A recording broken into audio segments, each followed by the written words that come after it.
না যে একটা রাজহাঁস জবাই করব। এই যে রাজহাঁসটা জবাই করেছি। রাজহাঁসের এটা হচ্ছে পাখনা। এই যে বিসমিল্লাহ।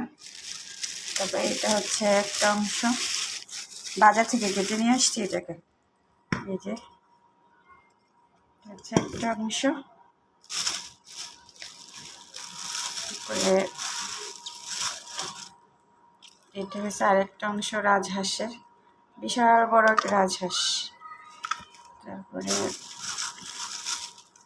এটা হচ্ছে আরেকটা পাখনা। এটা হচ্ছে রাজহাঁসের গিলা। পরে এটা হচ্ছে রাজহাঁসের মাথাটা। কীভাবে যে কাটবো ছোটো ছোটো করে, বসে এটা ভাবনা ভাবতেছি। এটা হচ্ছে রাজহাঁসের কলিজা।